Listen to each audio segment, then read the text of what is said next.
Good అండి, చాలా బాగా అనిపిస్తుంది. అండ్ ఫైర్గా నడుస్తుంది.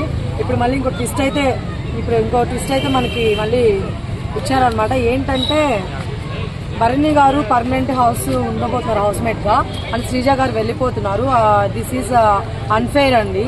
సో ఎందుకంటే శ్రీజ గారు భరణి గారి కంటే బాగా ఆడతారు గేము. సో అందుకని బన్నీ గారి కంటే శ్రీజ బాగా ఆడుతుంది గేము. సో శ్రీజ గారు ఉంటే బాగుంటుందని నా ఫీలింగ్.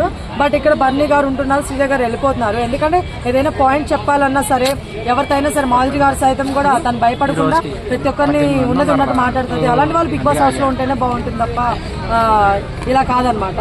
అయితే భరణి గారు రాగానే మాధురి గారు చాలా హ్యాపీ అంటున్నారు, మీరేమంటారు? చాలా మంది చెప్తున్నారు బన్నీ గారు రాగానే బ్లష్ అయిందని చెప్పి. సో తను బ్లష్ అయిందో మామూలుగా తెలుసు అని చెప్పి నవ్విందో మనకు తెలియదు. సో దాన్ని మనం వేరేగా తీసుకోకూడదు. వాళ్ళ ఫ్రెండ్షిప్ బట్టి నవ్వు ఉండొచ్చు. చూస్తుంటే అలాగే ఉంది. ఎలా ఉందండి చూస్తుంటే? అంటే ఇక కొన్ని చెప్పలేము, అట్లా ఉన్నాయి. మరి మీరేమంటారు?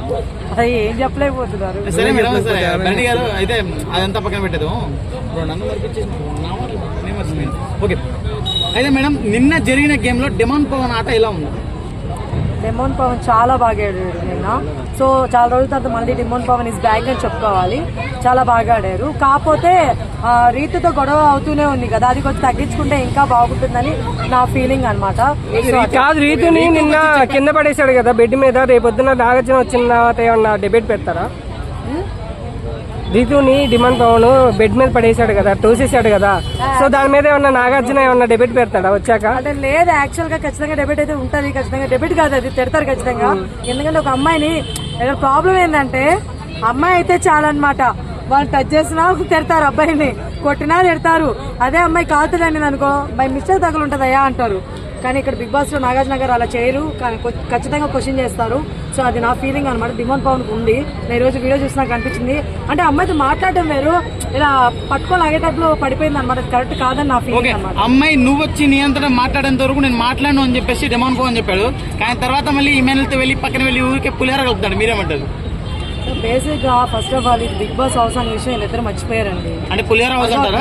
ఎందుకంటే బిగ్ బాస్ హౌస్ లో ఏందని జరిగేది ఇదా, గేమ్ ఆడాలి, గేములు ఎట్లా ఆడాలని చెప్పేసి మనం ముందు నుంచి ప్లాన్ వేసుకోవాలి. అంతేగాని ఇప్పుడు రీతు నాతో మాట్లాడుతుందా, రీతుని ఎలా మళ్ళీ మాట్లాడాలి, లేకపోతే డిమాండ్ పవన్ వచ్చేసి ఎప్పుడప్పుడు సాయం చేయాలి, ఇవన్నీ కాదు కదా.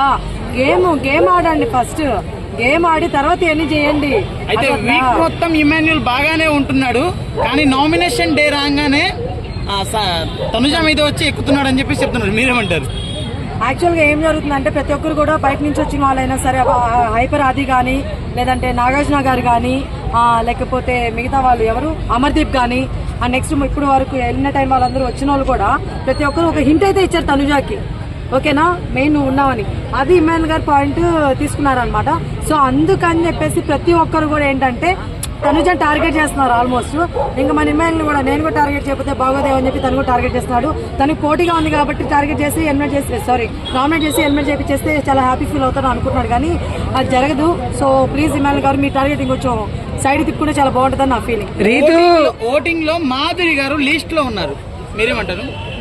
ఉంటారు మరి, నోటుకు వచ్చినట్టు మాట్లాడితే ఉంటారు, నోటుకు వచ్చినట్టు మాట్లాడకూడదు. ఇప్పుడు నోటుకు వచ్చినట్టు మాట్లాడే వాళ్ళు బయట ఉంటే అయిపోతాయి కదా, బిగ్ బాస్ హౌస్ దాకా రావడం ఎందుకు? అర్థమవుతుందా? ఒకవేళ మీరు ఏ మాట మాట్లాడాలనుకుంటే మీరు బిగ్ బాస్ హౌస్ కూడా రావలేదు అంటే, బయట టెలివిజన్ ద్వారా అదే తెలియాలనుకుంటే మీరు న్యూస్ ఛానల్స్ ఉంటాయి మీకంటూ, మీకోసం రెడీ అంటారు అక్కడ వాళ్ళు. ఈ కోటి అయితే బిగ్ బాస్కి ఇచ్చారని చెప్పారు కోటి.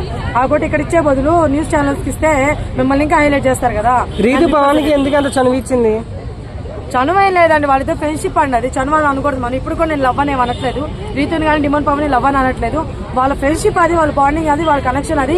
సో మనం దాన్ని తప్పనకూడదు అనమాట. కాకపోతే బాండింగ్ పెట్టుకోవడం తప్పలేదు, కాకపోతే బాండింగ్ పెట్టుకోవడంతో పాటు గేమ్ ఆడితే కూడా బాగుంటుంది నా ఫీలింగ్ అట్లా. అయితే ఇవాళ జరుగుతున్న ఎపిసోడ్ లో ఇమాన్యుల్ వచ్చేసి మీకు ఇష్టమైన పేర్లలో ఒక్కొక్క అక్షరం చెప్తూ రావాలని చెప్పేసి ప్రోమోలో చెప్తున్నాడు.